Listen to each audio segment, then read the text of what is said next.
આજકાલ મારા દાદાની તબિયત બહુ નરમ ગરમ રહે છે, એટલે નરમ ઓછી પણ ગરમ વધારે રહે છે. આ 2 દી પહેલા મારી સામે આવીને ઉભા રહે, મને કે ગિરીશિયા ચાલે તને મારી કઈ ચિંતા જ નથી? મને 84 થયા 84. મેં કહું હું રોજ ગણું જ છું, તમને 84 થયા. તો મને કે મેં હમણાં પંડ્યા ડાક્ટરને બતાવ્યું, એમણે કહ્યું કે તમારે હવા ફેરની જરૂર છે. મેં કહું આ ઉંમરે શું હવા ફેર કરવો? મને કે ના, એટલે મને તું કાં તો શિમલા લઈ જા ને તો કુલુ મનાલી લઈ જા, નક્કી કર ક્યાં જવું છે. મેં કહ્યું બીજા ડાક્ટર પાસે. એમ તારે બીજા જવું છે? ચાલ ચાલ જઈએ બીજા પાસે. હું જેમ તેમ એમને લઈને ગયો બીજા ડાક્ટર પાસે. હવે ડાક્ટર એમને તપાસીને કહ્યું ભાઈ ઉંમર છે એટલે આ બધી વ્યાધિ તો રહેવાની જ છે, છતાં લખી આપું છું 5 ટેસ્ટ કરાવજો. મેં કહ્યું ભલે. એટલે અમે નીચે ઉતર્યા. જેમાં નીચે ઉતર્યા એટલે દાદા મને કે ચાલ ગિરીશિયા, ડૉક્ટરે કહ્યું છે 5 ટેસ્ટ કરાવ, પાણીપુરીથી શરૂ કરીએ, પછી કાંદાના ભજીયા ખાઈશું ને વડા, અને મગની દાળના વડા. મેં કહ્યું દાદા ટેસ્ટ કરાવો એટલે બ્લડ ટેસ્ટ કરાવવાના છે, આવવાના નહીં. પણ એ કાંઈ મૂકે ધરાર પાણીપુરી ને ભજીયા ને વડા ખાધા. બીજે દિવસે અમને ટેસ્ટ માટે લઈ ગયો ક્લિનિકમાં.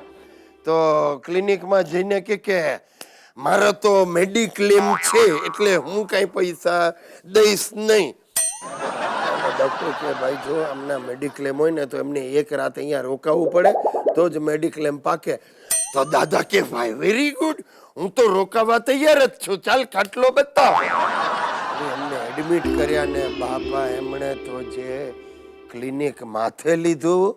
થોડી વારે ઘંટડી દબાવે અને પેલી બિચારી નર્સ દોડીને આવે એટલે દાદા શરૂ થઈ ગયા. શું નામ શું નામ શું? હવે પણ મેં કહ્યું તમારે નર્સનું નામ જાણીને શું કરવું? એમ નહીં, જો બધી કરવી પડે. મારે આખી રાત રોકાવાનું. બેસ, અરે બેસ, અહીંયા બાજુમાં બેસ. અહીંયા જો આ ધક કેમ થાય?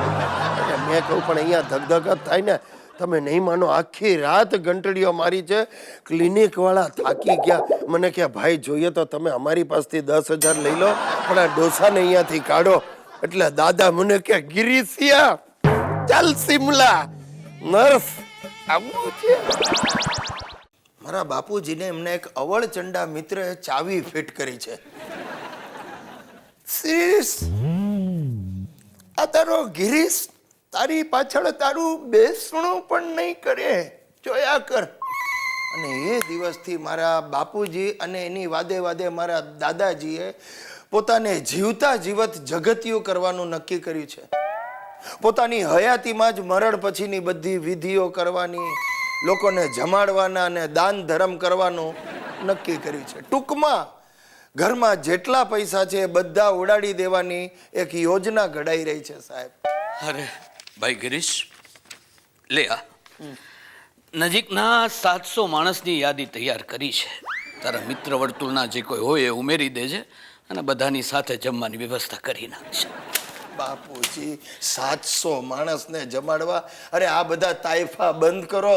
અરે બાપ દાદા પાછળ સગાવાલોને જમાડવા એને તું તાઇફા કહે છે? અરે અમારા જીવતે જીવત જો તું આવું કરે છે તો અમારા મરી ગયા પછી તો તું કૂતરાને રોટલી પણ નહીં નાખે. બાપુજી મરણ પછીની ક્રિયાઓ મરણ પછી જ સારી લાગે. જીવતા માણસને અગ્નિદાન ન દેવાય. ભાઈ તારું ચાલે ને તો તું મને અને તારા દાદાને જીવતે જીવત અગ્નિદા દઈ દે ભાઈ. આવું શું કામ બોલો છો બાપુજી? મેં તમારી બધી ઈચ્છાઓ પૂરી નથી કરી? ના, નથી કરી.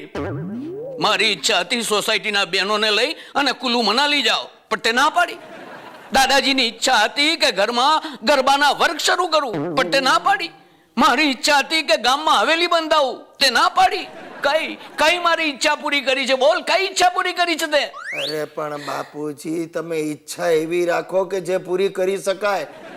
જરા સમજો, તમારી ઉંમર પ્રમાણેની ઈચ્છા રાખો. અરે મારે તો એને ઘરમાં રાખવી હતી, પણ એમાંય તે ના પાડી. હવે તારી પાસેથી મારે કોઈ આશા નથી.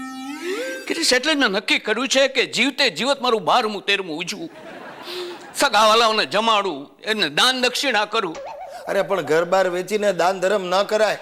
તમે મને જીવતા જીવત 2 લાખનો ચૂનો ચોપડવા બેઠા છો. ચૂનો ચોપડવા? બાપના મરણ પછી થતી વિધિને તું ચૂનો ચોપડવાનું કે છે? કાન ખોલીને સાંભળી લે ગિરીશ, હવે આ બધું થઈને જ રહેશે.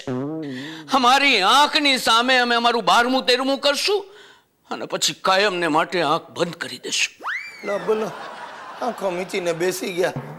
આ બાપુજીનું ને દાદાજીનું મરણ સુધારતા કદાચ મારી જ જિંદગી બગડી જશે. આ વ્યાજે પૈસા લાવીને તાઇફા કરવામાં ક્યાંક મારી આંખો ન મીચાઈ જાય.